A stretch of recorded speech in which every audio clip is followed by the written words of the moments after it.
हाय, hello, नमस्कार. कसे आहे तुम्ही? मस्त ना, मजेत ना? मी पण मस्तच आहे. तर सर्वप्रथम तुमचं स्वागत करते. चॅनलवर नवीन आले असतील तर चॅनलला सबस्क्राईब केल्याशिवाय पुढे जाऊ नका. तर आज सकाळी सगळं कामं वगैरे उरकले आणि आम्हाला जायचं होतं माझ्या नंदेच्या घरी. माझ्यापेक्षा मोठ्या आहेत त्या. आमच्याकडे मोठी जर नवऱ्याची मोठी बहीण असेल तर तिला नणद नाही, आकसऊ असं म्हणतात. आणि छोटी असेल तर ते सगळ्याकडे नणदच म्हणतात तसंच. तर मस्तपैकी सकाळी सगळं स्वयंपाक वगैरे धुणं पाणी सगळं आवरलं आणि आम्ही जायसाठी निघालो. एकंदरीत आमचे साहेब वर्षभर झाले इकडे गावाकडे आले नव्हते आणि आम्ही नंदेच्या घरी जायचं कारण म्हणजे माझ्या नंदेचा मोठा जो मुलगा आहे त्याचं नाव पियुष आहे. तर त्याचं ना ऑगस्टमध्ये खूप मोठा ॲक्सिडेंट झाला होता. त्याच्या डोक्याला खूप मोठा मार लागला होता. म्हणजे त्याचे काही चान्सच नव्हते. 100% असं काही चान्सच नव्हतं त्याचं. सगळ्यांना असं एकदम त्याने कन्फ्यूज करून टाकलं होतं, एवढा सिरियस होता तो. तर आम्ही चाललो मग त्याला पाहायसाठी. तर मस्तपैकी आता तो खूप छान आहे, रिकवर झालेला आहे. 100पैकी 95% रिकवर आहे त्याचं. तर तुम्ही बघत असाल मस्तपैकी छान साडी वगैरे घातली. कानातले हे तुम्ही जे कानातले बुगड्या पाहत असाल तर मी जुन्या बुगड्या काढल्या आणि ह्या जसं टोचवलं होतं तसंच टोचवलेलं बुगड्या घातल्या. आणि सासूबाईंच्या वेली होत्या सोन्याच्या, कारण की माझे कान जसे फाटल्यासारखे दिसतात त्याच्यामुळे सासूबाईंच्या वेली वगैरे घातल्या. त्या घालायला मनाई करत नाही. जसं आपण घरी गेल्याबरोबर तुला काय वापरायचं आहे तू वापर, तूच घराची मालकीन, तुला काय बनवायचं आहे ते तू बनव, तुला कुठं जायचं आहे तिकडे जाऊ शकता असं त्यांचं असतं. त्यांचं भलेही मागं जरी बोलत असतील नवऱ्याला की असं करता तसं करता, पण समोर आमच्या काहीच बोलत नाही. आणि मस्तपैकी आम्ही मग आवरून निघालो. तर हे जे तुम्हाला गाव दिसत आहे हे माझं गाव आहे, म्हणजे माझं माहेरचं गाव. हे आता ह्याच्यामध्ये कुणी राहत नाही या माहेरी. माझे आई वडील, माझा भाऊ बहिणी सगळे, माझे मामा मामी वगैरे म्हणाल तर, आजी वगैरे सगळे ते सगळे तिकडेच असतात पुण्याला. तर इथं कोणीच राहत नाही. पण आठवणी खूप आहेत या गावाच्या. या गावाने तरी काही दिलं नाही आम्हाला, सगळं हिरावून घेतलं या गावाने. पण आता कसं आपलं गाव म्हणून तोंडामध्ये येतंच, त्याच्यामुळं आपलं गाव असं म्हणणं होतं.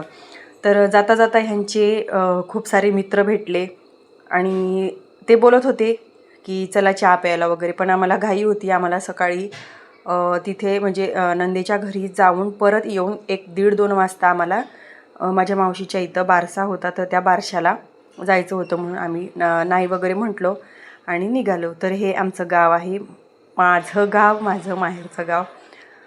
पण मी ह्या गावामध्ये इकडे जरी म्हणजे इकडे माझ्या सासरी जरी आले इकडे, आम्ही गावाकडे आलो, पण मी इकडे कधीच जात नाही. कारण की माझा मूडच होत नाही माझ्या गावी जायचा. कारण की ह्या गावात गेलं की आम्हाला चांगल्या आठवणी काहीच नाही, सगळ्या वाईट आठवणी आहेत. त्यामुळे जायची काही इच्छा होत नाही. त्यामुळे मग मी पण काही चला म्हणून म्हणत नाही. ते म्हणतात मला, पण मी कधीच जायचा असं म्हणजे स्वतःहून विचार करत नाही. कारण की ह्या गावाचं कसं आहे, ह्या गावाचं नाही, आता गावात काही नाही, पण इथली जी नाती आहेत त्या नात्यांमधली जी काही लोक आहेत त्यांना एखाद्याचं चांगलं झालेलं बघवत नाही असं म्हटलं तरी चालेल, हरकत नाही. तर चलो, आपला काही तो पार्ट नाही बोलायचा, जाऊ द्या. तर जाता जाता आम्ही हे गाव म्हणजे आमचा तालुका आहे, सिंदेवाही नाव आहे या गावाचं. आणि हा तालुका आहे आमचा, माझ्या माहेरचा तालुका आहे हा, सॉरी. आणि आमचं नागभीड तालुका येतो. तर इथे मी 5वीपासून शिकलेले. एकच वर्ष त्या गावातनं ह्या गावामध्ये बसने यायची शिकायला. 5वीमध्ये फक्त इंग्लिश मिडियमला टाकलं होतं मला इथे. आमच्या गावात इंग्लिश मिडियम वगैरे काही नव्हतं त्यावेळेस, सगळं मराठीतूनच शिकवायचं. तर इथं थोडं थांबलो आम्ही आणि जाता जाता म्हटलं रिकाम्या हाताने कसं जायचं, म्हणून हातामध्ये केळी किंवा शेप वगैरे काहीतरी घेऊन जाऊया. म्हणून साहेब आमचे खाली उतरले आणि काय आणतात आता देवत जाणे. तर हा जो बस स्टॉप दिसत आहे इथे, हा बस स्टॉप आहे. आणि इथे बस स्टॉपवरही आम्ही खूप गंमत करायचो मुली बारीक असताना. ह्या बस स्टॉपवरती उतरायचं आणि मग खूप लांब चालत जायला लागायचं तिथून पण शाळेत. तर फायनली मग आम्ही त्यांच्या घरी पोहोचलो. आणि ह्या गावात पण आम्ही किरायाने राहायचो. तुम्हाला ते नंतर मी पुढे घर दाखवीनच, आम्ही जिथं भाड्याने राहायचो. तर खूप मोठं गाव आहे आणि ह्या गावामध्ये अशा खूप छोट्या गल्ल्या आहेत. इतक्या स्लो गाडी चालवावी लागत होती की कुठं घासेल किंवा कुठला दगड तर नाही येणार ना, किंवा कोणाची कोंबडी तर गाडीच्या समोर येणार नाही ना, कोणाचा बदक तर गाडीच्या समोर येणार नाही ना, म्हणून खूप हळूहळू गाडी चालवावी लागत होती कारण खूप छोटे रस्ते होते. तर फायनली त्यांचं घर आलं. हे जे तुम्हाला 2 खांब दिसत आहेत मोठे मोठे आणि ती म्हातारी आजीबाई दिसत आहे, तिथंच त्यांचं घर आहे. तर आम्ही तिथे थांबलो आणि आता इथून पुढे त्यांचा काही मी एवढा व्हिडिओ शूट केला नाही कारण की कसं आपण आपल्याला कोणी हसत असतील तर आपल्याला असं वेगळं वाटतं, त्याच्यामुळं मग मी एवढं काही व्हिडिओ इथे शूट केला नाही. ह्या आहेत माझ्या नंदेच्या सासूबाई आणि ह्या मुली शेजारच्या म्हणजे त्यांच्याच ह्याच्यातल्या पण, आणि ज्या आतमध्ये दिसत आहेत त्या आहेत माझ्या नणदबाई.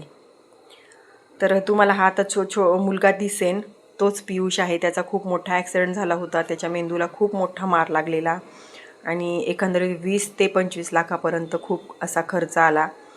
पण ठीक आहे, वाचला, तोच खूप महत्त्वाचा. आणि हे आहे आमचं भाड्याचं घर. आम्ही इथे लहानपणी राहायचे मी आणि खूप साऱ्या आठवणी आहेत. तर चला भेटूया नेक्स्ट व्लॉगमध्ये.